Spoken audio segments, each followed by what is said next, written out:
अंदर हमारी जो शंका है वो दूर होना चाहिए। जो अंदर से प्रभु को नाथ के रूप में मानेगा, तीन लोक के नाथ, त्रिलोकी नाथ अपन बोलते हैं ना, ऐसे ही नहीं कहते हैं। तो यहाँ पर आचार्य भगवान उस अहोभाव से भरते हुए ही मात्र नहीं, बल्कि उस संबल को पाने के लिए, अपने मनोबल को, अपनी निशंकिता को बढ़ाने के लिए, संदेह से ऊपर उठने के लिए इस संबोधन का प्रयोग कर रहे हैं। जब जब हम इसे पढ़ें, दृष्टि में ये भाव आना चाहिए। तो कहा गया है, युष्मत मुख चंद्र जिनका है हे प्रभु हे नाथ, आपने उस तमस को दलित कर दिया है, नष्ट कर दिया है। और जब अंधकार को नष्ट कर दिया जाता है तो प्रकाश हमेशा सामने ही रहता है। और जब प्रकाश साममुख है, उजाला है, तो व्यक्ति का डर वैसे ही दूर हो जाता है। प्रकाश के अभाव में वो घबराता है। तो यहाँ जो प्रकाश है, उस कौन सा प्रकाश है? कौन से अंधकार को उन्होंने नष्ट किया है? सबसे बड़ा अंधकार कौन सा होता है? अज्ञान अंधकार भी होता है, मोह रूपी अंधकार भी होता है, जो हमें भटकाता है वो अंधकार भी होता है। और उस अंधकार के दूर होने पर सारा संसार स्पष्ट रूप से झलक जाते हैं, सारे रास्ते जो हैं स्पष्ट रूप से दिखाई देने लग जाते हैं। जब सामने सब कुछ दिख रहा है तो फिर उस बाहरी सूर्य से, दूसरे सूर्य से अथवा उस चंद्रमा से हमें कुछ भी लेना देना नहीं, उसकी कोई कीमत ही नहीं है। उदाहरण दिया गया है, निष्पन्न शाली वन शालिनी जीव लोके कार्यम किया जलधरैर जल भार नम्र है। वह खेत जिसकी फसल पक चुकी है, खड़ा हुआ है, वह फसलों से लहलहाता हुआ, उसके लिए उन बादलों की जो बरसने वाले हैं कोई उपयोगिता नहीं रहती है।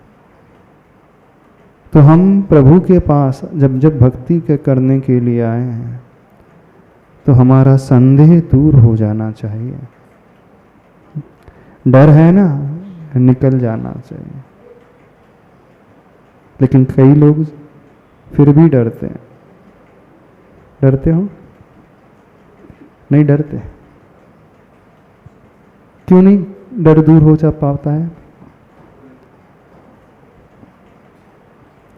हाँ, अंदर का भय क्यों नहीं निकल पाता है? इस श्लोक को जब पढ़ते हो, कई बार हम इतने फॉर्मल हो जाते हैं, उसकी गहराई तक पहुंच नहीं पाते। सबके साथ ऐसा होता है प्राय। अब एक प्रश्न उठता है, महाराज जी इतना हम चिंतन करें तो फिर कब खत्म होगा हमारा? इतनी फुर्सत ही कहाँ हमें? और जानने के बाद भी उस पर ध्यान कई बार नहीं भी जा पाता है। आपकी क्या क्या, हमारा भी नहीं जा पाता होगा। कभी किसी शब्द पर उपयोग चला गया तो वो भाव आ जाते हैं, कभी नहीं जाता है तो नहीं आ पाते हैं। अपना मन जो है इतना डिस्ट्रैक्ट हो जाता है, जल्दी जल्दी इधर उधर भटक जाता है कि अपन इन शब्दों की गहराई तक नहीं पहुंच पाते। पर पहुंचना चाहिए सभी को। ये भाव आया ही नहीं महाराज कभी। नाथ का अर्थ रक्षक का भाव नहीं आया? अभी तक नहीं आया। किसी को नहीं आया? मेरे को तो नहीं आया महाराज। हाँ, आप लोग जब नाथ पढ़ते तो क्या सोच कर पढ़ते थे? पहले आदिनाथ, बैल का चिन्ह, दूसरे अजितनाथ, हाथी का चिन्ह, तीसरे संभवनाथ, घोड़े का चिन्ह। ये तो बाल्य अवस्था में पाठशाला में पढ़ाया जाने वाला है। लेकिन अब तो प्रौढ़ हो गए अपन सभी। यदि हम डर भी रहे तो डर इस श्लोक के पढ़ने के पश्चात अथवा नाथ बोलने के पश्चात हमारा दूर हो जाना चाहिए। क्योंकि हम बोल नहीं रहे, हम स्वीकार रहे हैं, हम मान रहे हैं प्रभु को उस रूप में। वो सनातनता का भाव हमारे पास है। प्रभु सामने हैं, मुझे बचा लेंगे, मुझे पकड़ लेंगे, मुझे गिरने नहीं देंगे, मुझे संभाल लेंगे। लेकिन पुलिस कब काम आएगी? जब आप 100 डायल करोगे तभी तो काम आएगी। हाँ, अब डायल ही नहीं करो नंबर और बोलो नहीं हमारे शहर में पुलिस है, पुलिस रक्षा नहीं कर रही, हमें संभाल नहीं रही, बचा नहीं रही। एटलीस्ट इतना तो पुरुषार्थ हमें ही करना पड़ेगा कि नहीं करना पड़ेगा? कुछ आपके घर में हो जाए, कोई चोरी करने आ जाए, कुछ इस प्रकार की घटना घट जाए और आप डायल ही ना करो नंबर, तो कभी नहीं आ पाएगी। तो पुलिस के होने से कुछ नहीं होता है, उस नंबर डायल करने से कुछ होता है। प्रभु के होने से कुछ नहीं होता है, प्रभु को स्वीकारने से होता है। इस नंबर को डायल करने से, कौन सा नंबर है? नाथ वाला नहीं। अब आप कहोगे हम तो बोलते तो हैं नाथ, अब फोन नंबर आप डायल करो लेकिन आपको सिम कार्ड ही नहीं डला हो, हाँ, उस मोबाइल में। अच्छा सिम तो है लेकिन बैलेंस नहीं है। वो बोल रहे नहीं यार सिम तो रहता है, अब तो सिम नहीं निकलता है, लेकिन रिचार्ज ही नहीं कराया है, बैलेंस ही नहीं, तो भी नहीं लगता। तो आप कहते हैं ना कि हम नंबर तो डायल करते हैं हमेशा, जब जब पाठ करते हैं तो नंबर तो डायल कर लेते हैं, लेकिन फिर भी कनेक्शन नहीं जुड़ता भगवान से, नेटवर्क नहीं मिलता है। अच्छा, मेन नेटवर्क है, नेटवर्क नहीं जुड़ता है। मोबाइल इंस्ट्रूमेंट रखने से, सेलफोन रखने से अकेले कनेक्शन नहीं जुड़ जाता। और देखना करोड़ों मोबाइल यूजर होते हैं, करोड़ों नंबर एक साथ डायल भी होते होंगे, नहीं? करोड़ों लोग एक साथ डायल भी करते होंगे, लेकिन पर्टिकुलर जो नंबर डायल किया जाता है उसी की रिंग बजती है, रिंगटोन। बाकी करोड़ों मोबाइल है, उनकी रिंग क्यों नहीं बजती? नंबर वही 10 डिजिट का ही रहता है, डिफरेंस एक को लेकर कहीं 3 होगा, 4 होगा, कहीं आगे होगा, पीछे हो जाएगा। यानी पर्टिकुलर वो नंबर डायल किया जाता है तो ही कनेक्शन जुड़ता है। करोड़ों मोबाइल हैं, सबके रिंग तो नहीं बजती, नहीं बजती ना। जिसे हम डायल करेंगे, जिसे सही, तो उसकी रिंग बजेगी, इसका कनेक्शन जुड़ेगा। बड़ी विचित्रता लगती है। और सारे के सारे मोबाइल्स का कनेक्शन उसी सैटेलाइट के थ्रू हो रहा है। कैसी गजब की टेक्नोलॉजी है कि वही व्यक्ति तक जो सही नंबर डलता है तो हमारी बात पहुंचती है, अन्य सब तक नहीं पहुंच पाती। तो सही नंबर डायल करना बहुत इंपॉर्टेंट है। अभी हमारा नंबर ही नहीं डलता, डायल होता होगा ऐसा लगता है। एक भजन है, भगवान तुझे मैं खत लिखता पर पता मुझे मालूम नहीं। अब यहां पता तो है। सही नंबर डायल करना सीखें और उसी की फ्रीक्वेंसी मैच होती, बाकी नहीं। करोड़ों लोग, हजारों लोग, लाखों लोग भक्तामर पढ़ते हैं, लेकिन सबके नंबर सही नहीं डायल होते, कनेक्शन ही नहीं जुड़ता। जुड़ जाता, रहेंगे आसपास ही, वो रहेंगे वही 10 डिजिट्स, लेकिन एक नंबर भी आगे पीछे हो जाए तो रॉन्ग नंबर लग जाता। कौन सा नंबर लगाते हो? कौन सा नंबर लगाते हो? सही नंबर नहीं लगाते। सही नंबर हम लगाना सीखें। कौन सा है? 1008। हाँ, कौन सा नंबर है? 0000001 1008, ऐसा नहीं।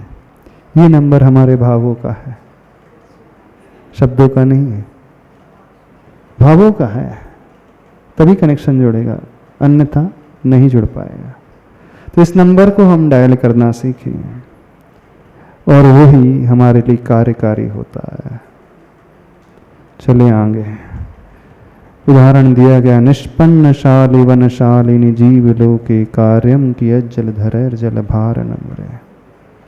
जब सब कुछ प्राप्त हो गया है, फसल खड़ी है, तो उन बादलों से हमें कोई प्रयोजन नहीं है। क्यों प्रयोजन नहीं है? अब हमें ऐसे प्रभु मिल गए हैं जो हमारे साथ हमेशा है। ऐसा स्रोत मिल गया है जो हमेशा प्रकाश प्रदान करने वाला है। ऐसा सूर्य मिल गया है जो हमेशा उदय को प्राप्त रहेगा। उस मोह रूपी अंधकार को नष्ट करने वाला सूर्य है। लेकिन उस उजाले में भी हम रास्ता नहीं देख पा रहे हैं। देख पा रहे हैं? या तो आंखें बंद है, या तो स्वीकार नहीं कर रहे हैं।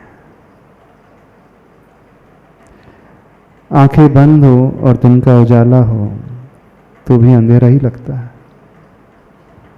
दिन के 12 बजे यदि आंख बंद करके हम सड़क पर खड़े हो जाएं तो भी हमें कुछ नहीं दिखेगा। दिखेगा? कुछ भी नजर नहीं आएगा। प्रकाश तो है, गलती हमारी है, हम ही आंखें नहीं खोल रहे। सूर्य जबरदस्ती हमारी आंखें नहीं खुलवा सकता। खुलवा देगा, ऐसी किरणें भेजेगा चुभने वाली कि नहीं आंखें खोल लो खोल लो। खुलवा सकते हैं? सूर्य का इतना बड़ा पुरुषार्थ है, लाखों माइल की दूरी पूरी करके उसने अपनी किरणों को तो भेज दिया है। उसकी किरणें यहां तक आ गई हैं आसमान से उतर करके। कितनी लंबी यात्रा की है सूर्य ने, उनकी किरणों ने, कभी सोचा है? अब आप अपने घर को छोड़ करके खिड़की के दरवाजे ही नहीं खोलो तो वो किरणें दरवाजे तक आ गई, खिड़की तक आ गई हैं। लेकिन यदि इसे अंदर प्रवेश कराना चाहते हैं तो दरवाजे स्वयं खोलना होगा। हम दरवाजा नहीं खोलेंगे तो वो कभी किरणें अंदर नहीं आएगी। यानी सूर्य का पुरुषार्थ इतना लंबा चौड़ा, लाखों मील की यात्रा करके उसने यहां तक उसके प्रकाश को पहुंचाया है। लेकिन सबका पुरुषार्थ इतना कमजोर कि वो 4 कदम उठ करके खिड़की खोलने को तैयार नहीं।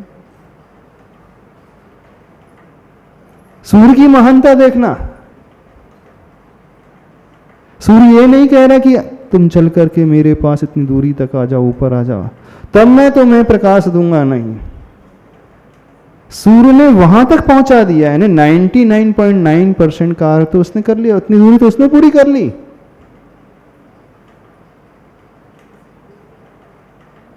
कुछ लोग खिड़की खोल लेते हैं लेकिन आंखें नहीं खोलते हैं,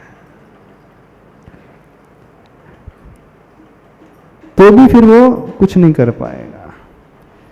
यानी कोई ना कोई पुरुषार्थ तो हमें स्वयं करना होगा। ये पुरुषार्थ सूर्य नहीं कर सकता है, हमें स्वयं करना होगा। आंखें खोलने का, खिड़की खोलने का, दरवाजे खोलने का। गुरुवर इतना दे रहे हैं, कितना दिया आचार्य ने? कितना दिया है बताना? आचार्य ने कितना दिया? बहुत कुछ दिया है। फिर भी हम आंखें ना खोलें, किसका दोष है इसमें? किसका दोष है? दोष तो उनका नहीं, दोष तो हमारा है। हम स्वीकार क्यों नहीं कर रहे? हम आंखें खोलने को तैयार क्यों नहीं हो रहे? और आंखें ना खोले और हम कहें कि अंधकार है, अंधकार है, बाहर अंधेरा है, कैसे चलेगा? खोल सकते हैं आंखें? आप कहोगे महाराज जी आंखें खुली तो है हमारी। नहीं, ये आंखें नहीं, चर्म चक्षु की बात नहीं कर रहे हैं, भीतर की आंखें। ये हमें स्वयं खोलना होगा। तीर्थंकर भगवान भी आकर के हमारी आंखें नहीं खोल पाएंगे। इतना पुरुषार्थ तो हमें करना होगा। उनका पुरुषार्थ बहुत बड़ा, बहुत बड़ा उनका पुरुषार्थ। गुरु का पुरुषार्थ बहुत बड़ा, 99% उनका पुरुषार्थ हो गया। हम थोड़ा सा भी करने को तैयार नहीं, कैसे कल्याण होगा? समझ में आ रही बात? नहीं समझ में आ रही? तो कितने लोग अपनी आंखें खोल लेंगे? खोलने की कोशिश कर लेना। नहीं है तो कुछ नहीं मिलेगा। चले आगे, कोई डाउट तो नहीं है? पूछना तो नहीं? हाँ, क्या बोल रहे हो? बोलो। हम लोग को सनाथ वाली फीलिंग आ रही है जब से आप जैसे गुरु मिले हैं। हाँ। आप हम लोग को अनाथ बनाने में क्यों तुले हुए?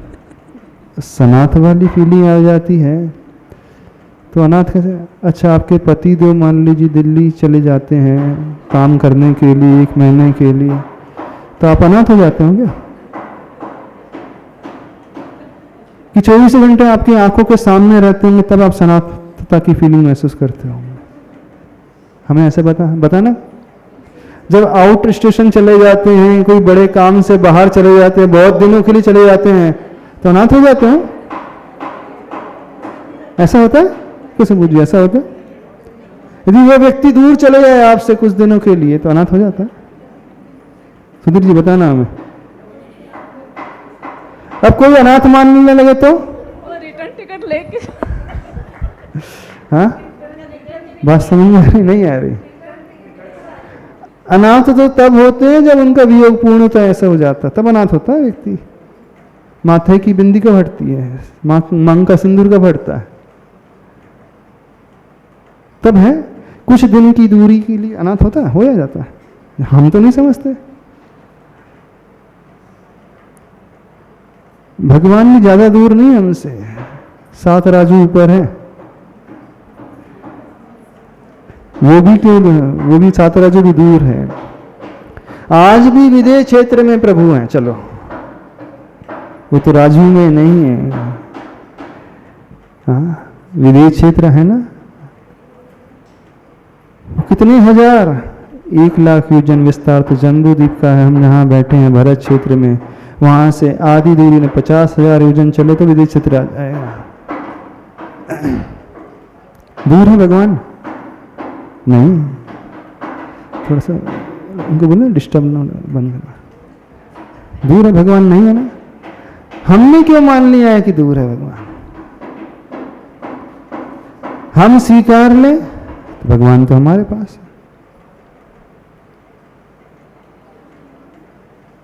आज भी हम यहां बैठे बैठे उस ऊर्जा को पा सकते हैं, तीर्थंकर भगवान बिल्कुल पा सकते हैं। भगवान निकट हो तभी हमें ऊर्जा मिलती है, ऐसा नहीं होता। भगवान सम्मुख हो तो भी नहीं। और मान लीजिए कोई समूह शरण में बैठा है, साक्षात सामने भगवान है, तो उससे मिल जाए तो भी गारंटी नहीं। वो स्वीकार ही नहीं रहा है, आंखें नहीं खोल रहा है। तो रेकी होती है, एक प्राणिक हीलिंग होती है। जानते हो प्राणिक हीलिंग क्या कहलाती है? उसमें क्या होता है रेकी में? जो रेकी देने वाला है वो व्यक्ति तो यहां पर है, और जो पेशेंट है वो हजारों किलोमीटर दूर भी है। भावना के माध्यम से, संप्रेषण के माध्यम से वो हीलिंग करता है उसकी, और उसका इफेक्ट उस तक हो जाता है। वो 1000 किलोमीटर दूर भी क्यों ना हो, और तुरंत इफेक्ट होता है, नहीं होता? ये तो प्रूव्ड है, तो सिद्ध है, विज्ञान भी स्वीकारता है, उसका अनुभव भी अपन ने किया है। जो रेकी मास्टर होता है अथवा हीलिंग करने वाला डॉक्टर जो होता है, वो कितने भी दूर, पेशेंट यूएस में भी क्यों ना बैठा हो, अमेरिका में भी क्यों ना बैठा हो, तो उस तक असर हो जाता है। हो जाता है कि नहीं? तो हमारे ऊपर हम कैसे लेना चाहते हैं? भगवान तो उतने ही दूर हैं। अब हम आंखें खोलेंगे तो मिलेगा, नहीं है तो नहीं मिलेगा। क्या समझ में आ रहा? नहीं समझ में आ रहा कुछ? तो ये नाथ वाली फीलिंग है भगवान का। भगवान भले ही सिद्ध हो गए हैं, लेकिन हमारे भगवान तो मंदिर में बैठे हैं। नहीं, वैसे देखा जाए तो आदिनाथ भगवान तो एक ही है, एक ही हुए ना। और इतनी सारी प्रतिमाएं बनाई गई हैं, एक ही शहर में कितने मंदिर होते हैं, अथवा एक ही मंदिर में कितनी वेदियां होती हैं, और एक ही वेदी में कितने सारे आदिनाथ भगवान की प्रतिमा हो सकती है कि नहीं हो सकती? तो प्रभु एक ही है, इतनी सारी प्रतिमा क्यों बनाई जाती? अब वो बोलता है ये मेरे भगवान है, वो बोलता नहीं ये वाला मेरे भगवान है, दूसरे शहर वाला बोलता है मेरे भगवान है। भगवान एक ही है, तो भगवान कितने सारे रूप ले लेते हैं?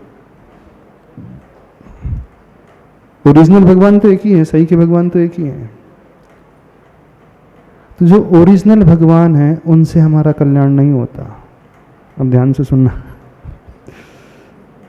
ओरिजिनल भगवान से हमारा कभी कल्याण नहीं होता। वे आदिनाथ भगवान सिद्ध बन गए, उनसे कभी कल्याण नहीं होगा। कल्याण किससे होगा? जब हम उन्हें अपने मंदिर में बैठा लिए, ये आदिनाथ भगवान है, ये वाले आदिनाथ भगवान हमारे लिए कल्याणकारी। सही के आदिनाथ भगवान से कल्याण होने वाला है? नहीं होने वाला। क्यों नहीं होगा? क्योंकि वे अरिहंत होते हैं, वे अपने आनंद में डूबे हैं, अनंत चतुष्टय के धारी हैं, तो वो उस केवल सुख का, अनंत सुख का उपभोग कर रहे हैं, स्वयं ले रहे हैं। वो अनंत शक्ति वाले हैं, अनंत ज्ञान दर्शन वाले हैं। उनके ज्ञान से हमें कुछ नहीं मिलेगा, उनके सुख से हमें एक रंच मात्र का सुख नहीं मिलेगा, उनकी शक्ति से हमें कुछ नहीं मिलेगा। वो स्वयं उपभोग कर रहे हैं। लेकिन हमारे लिए कौन से भगवान कल्याणकारी होते हैं? जो हम मंदिर में बैठाते हैं। उन भगवान को तो हम छू भी नहीं सकते, उनका गंधोदक बना सकते? ओरिजिनल भगवान का गंधोदक कोई नहीं बना सकता, सौदारिंद्र भी नहीं बना सकता। लेकिन इन भगवान का तो गंधोदक भी बना सकते कि नहीं? इन्हें हम छू भी सकते हैं, उस गंधोदक को हम ले भी सकते हैं, उस ऊर्जा को हम डायरेक्ट ले सकते हैं। तो कौन से अच्छे हैं, ओरिजिनल की डुप्लीकेट? देखना, ऊपर वाले सिद्धालय वाले भगवान अच्छे हैं कि मंदिर वाले अच्छे हैं? कौन से? हमारे काम के कौन से? हमारा प्रयोजन कौन सा है? प्रयोजन किससे सिद्ध हो रहा है? सिद्धालय वाले प्रभु से, अथवा समोसर में बैठे उन प्रभु से? चलो ठीक है, सिद्धालय को छोड़ दो, वो तो सिद्ध हो गए। अरिहंत परमेष्टि हैं, तीर्थंकर भगवान है, जो समोसरण में है उनसे कल्याण होगा कि जो मंदिर में बैठे उनसे कल्याण होगा? किससे होगा? बताना हमें, किससे होगा? मंदिर से होगा, मंदिर में जो बैठे उससे होगा। ओरिजिनल से कुछ नहीं होने वाला, क्योंकि वो कभी कुछ करेंगे नहीं हमारे लिए। एक बहुत अच्छी बात पूज्यवर सुधा सागर महाराज जी ने कही थी, बोले अरिहंत और भगवान में क्या अंतर होता है? सुना होगा शायद आपने। अरिहंत अपने लिए होते हैं, भगवान जनता के लिए, कल्याण के लिए होते हैं। अरिहंतों से हमें कुछ नहीं मिलेगा, हमारा लाभ भगवान से होगा। निश्चय नहीं की अपेक्षा देखा जाए तो भगवान सर्वज्ञ नहीं होते हैं, आत्मज्ञ होते हैं। व्यवहार में की अपेक्षा प्रभु सर्वज्ञ होते हैं। निश्चय नहीं की अपेक्षा प्रभु अपनी ही आत्मा में डूबे हैं, वो दुनिया को देख नहीं रहे हैं। दिख रहा है वो बात अलग है, वो कहीं जा नहीं रहे हैं, संसार झलक रहा है बात अलग है। वो सिर्फ आत्मा में ही है, रमन कर रहे हैं और कहीं रमन नहीं कर रहे हैं। व्यवहार में कहा जाता है वो दुनिया को देखते हैं, सर्वज्ञ हैं, दुनिया को जान रहे हैं। तो निश्चय वाले प्रभु हमारे उपयोगी नहीं है। हमारे लिए कौन से उपयोगी है? आत्मज्ञ से हमारा कल्याण नहीं होगा, हमारा कल्याण तो सर्वज्ञ से होगा। तो अरिहंत जो होते वो आत्मज्ञ हैं, भगवान जो है वो सर्वज्ञ है। तो जो मंदिर में हमने बैठाया है, आपने बैठाए हैं, उनसे कल्याण होगा, क्योंकि वो ही हमें गंधोदक देंगे। ओरिजिनल तो कुछ नहीं देंगे। उन्हें हम छू सकते हैं, उनसे हम बात कर सकते हैं, उनसे हम कुछ कह सकते हैं, उनसे हम ऊर्जा को ले सकते हैं। ओरिजिनल भगवान को तो कोई भी नहीं छू सकता, गणधर परमेष्टि भी नहीं छू सकते। कल्याण कौन करेगा? वो करेंगे भगवान, ओरिजिनल वाले नहीं, अरिहंत नहीं करेंगे। कल्याण करेंगे भगवान, जो हम बनाते हैं, श्रावक बनाता है। इस कारण भगवान की महत्ता है, मंदिर की महत्ता है, जिनबिंब की महत्ता है, अरिहंतों की ज्यादा महत्ता नहीं है। भगवान ही तो परम गुरु होते हैं, वही तो परम गुरु होते हैं। नहीं, जो साधु परमेष्ठी है हमारे सामने, हाँ और शास्त्र है, गुरु में जो शास्त्र है और साधु परमेष्ठी, उनका भी जब तक समक्ष में सानिध्य नहीं मिलेगा सामने, तब तक कैसे लाभ मिलेगा हमें? नहीं, उनके सामने से भी लाभ मिल जाए तो कोई नियम नहीं है, हमें स्वीकारना पड़ेगा।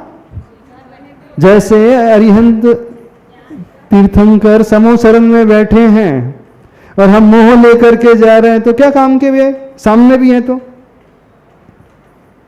और वो परोक्ष में है, बहुत दूर है, और हमने उन्हें स्वीकार कर लिया तो भी काम हो गया। एकलव्य का काम हुआ कि नहीं? अब देखना, दुर्योधन जो है गुरु से सीख रहा था, सब एकलव्य नहीं होते, गुरु के पास ही रह रहा था। दुर्योधन था कि नहीं? वो गुरुकुल में रह करके द्रोणाचार्य के पास ही ऐसे शिक्षा लेता था, विद्या अध्ययन करता था, सारी कलाओं को, शस्त्र ज्ञान आदि सामने रहता था। और एकलव्य के सामने थे, प्रत्यक्ष में थे द्रोणाचार्य? नहीं थे। अब यदि सामने रहने से ही कल्याण होना होता तो फिर दुर्योधन दुशासन का भी हो जाता। तो समझो, हाँ अच्छे बच्चे हैं हम लोग।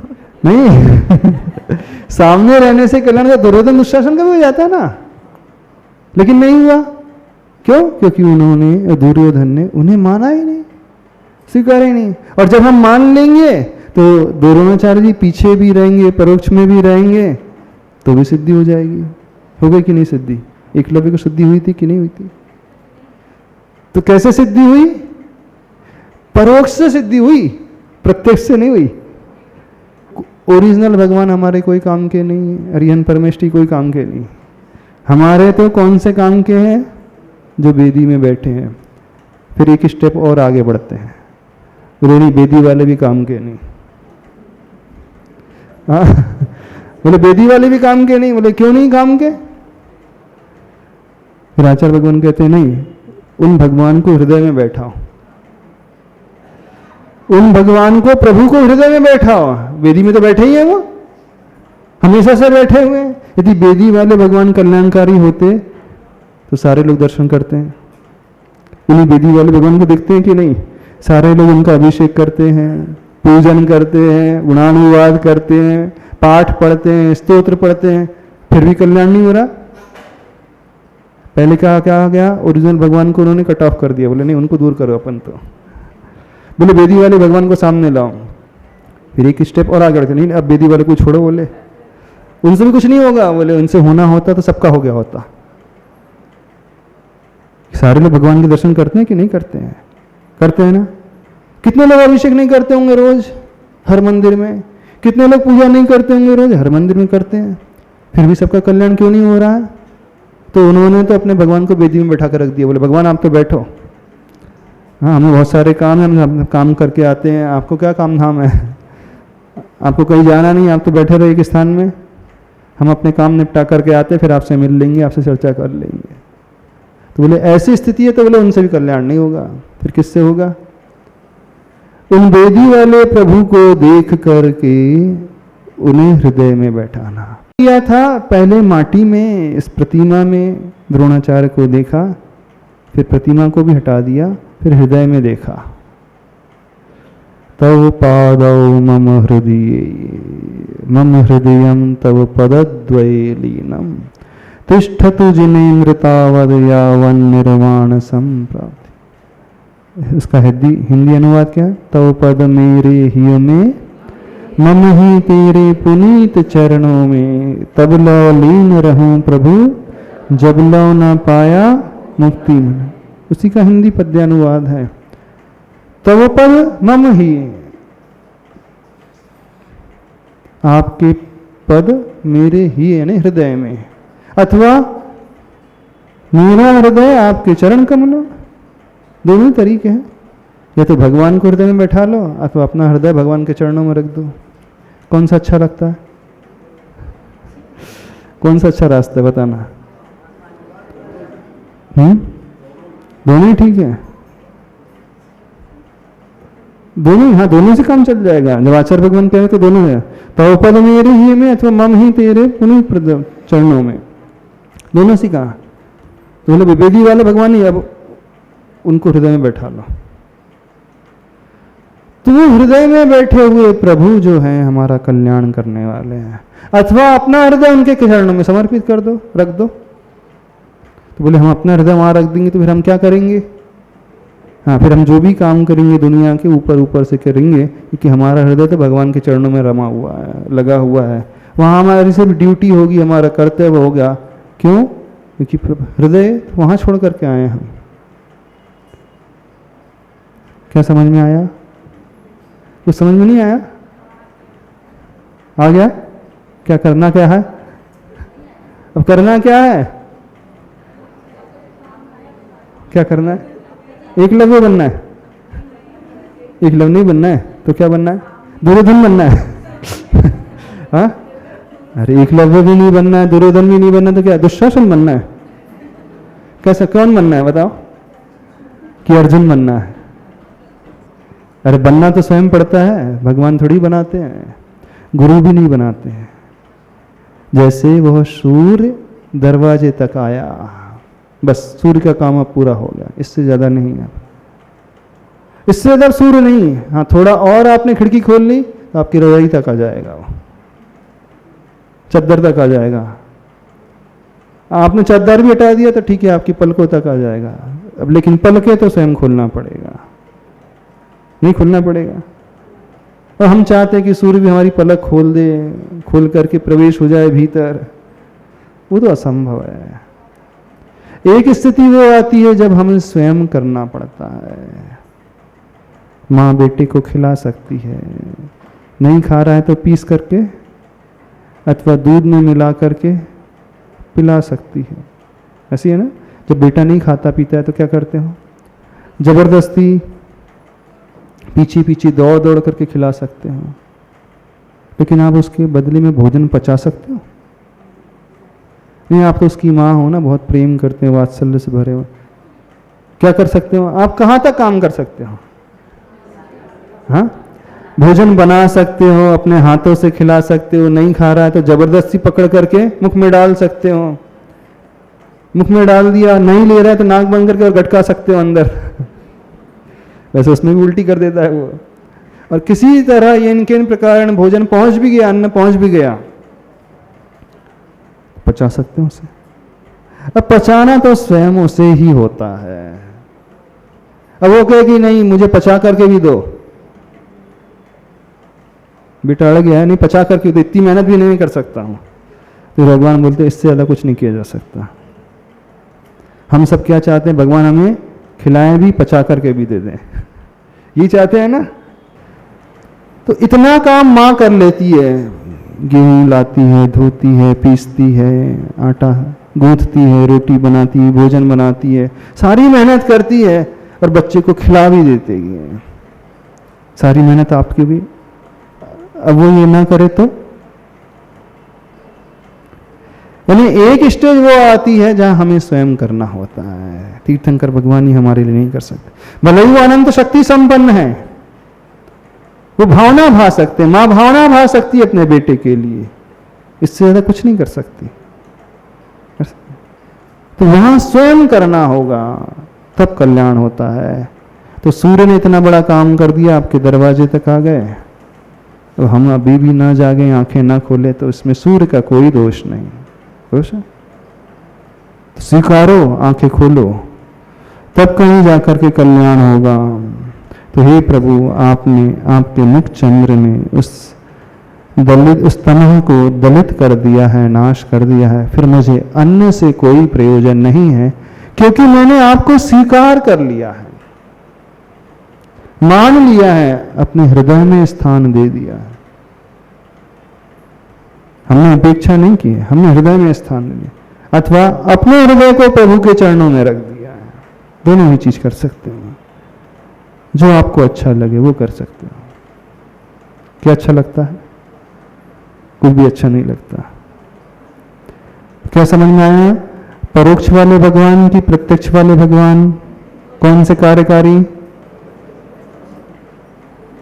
प्रत्यक्ष वाले नहीं, परोक्ष वाले कार्यकारी। परोक्ष में ज्यादा नजरा होती कि प्रत्यक्ष में? परोक्ष में ज्यादा विशुद्धि बढ़ती कि प्रत्यक्ष में? परोक्ष में ज्यादा धर्म ज्ञान होता है कि प्रत्यक्ष में? प्रतिकूलता में ज्यादा होता है कि अनुकूलता में? अब आप बताना क्यों? प्रतिकूलता में कि अनुकूलता में अच्छा धर्म ज्ञान होता है? क्यों? अनुकूलता में नहीं, प्रतिकूलता में होता है, क्योंकि अभाव है।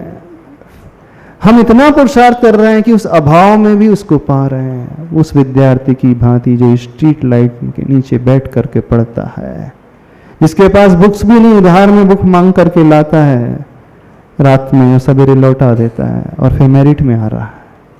एक वो विद्यार्थी है जो एयर कंडीशन में रह रहा है, सारी कोचिंग अटेंड कर रहा है, सारी फैसिलिटी उसको है, लेकिन एक वो गरीब विद्यार्थी जिसके पास कुछ भी नहीं है, सड़क के खंभे के नीचे बैठ करके पढ़ता है, लाइट भी नहीं उसके घर में, और मेरिट में किसकी प्रशंसा ज्यादा होगी? अनुकूलता में जो पढ़ करके मेरिट में आ रहा है ठीक है, लेकिन एक न्यूज़पेपर दिन में बांटता है, मेहनत करता है, नौकरी कर रहा है, दुकान में कमा रहा है, पेट भर रहा है, परिवार का भी पेट पाल रहा है, और बाद में तो स्टडी कर रहा है, बाद में पढ़ाई कर रहा है। कोई कोचिंग नहीं, कोई ट्यूशन नहीं, कोई बुक्स नहीं, उधार की बुक्स, तो उसमें ज्यादा होती है ना। बिल्कुल सत्य बात यही है, जब परोक्ष रहते हैं प्रभु तो वो हमारे काम के हैं, प्रत्यक्ष वाले नहीं, क्योंकि परोक्ष में हम उन्हें स्वीकार लेते हैं। जब पास में वस्तु होती है तो अपन सोचते कभी भी कर लेंगे, जब नहीं होती है तब ललक और बढ़ जाती है। बढ़ जाती कि नहीं? होता है कि नहीं? ऐसा बिल्कुल ऐसा ही होता है। तो क्या समझ में आया? बाकी मुझे हमें अन्य से कोई प्रयोजन नहीं है, उस जलधर से कोई नहीं प्रयोजन है, क्योंकि हमारी फसल खड़ी हो चुकी है, क्योंकि हमें ऐसे प्रभु मिल गए हैं, वीतरागी प्रभु, सर्वोत्कृष्ट प्रभु, ऐसा प्रकाश स्रोत मिल गया है। हमें चंद्रमा से कुछ लेना देना नहीं, अन्य सूर्य से कुछ लेना देना नहीं, अन्य प्रभु से, अन्य भगवान से, अन्य देवताओं से कुछ लेना देना नहीं, क्योंकि आप मुझे मिले हैं। प्रभु के प्रति वह कृतज्ञता का भाव,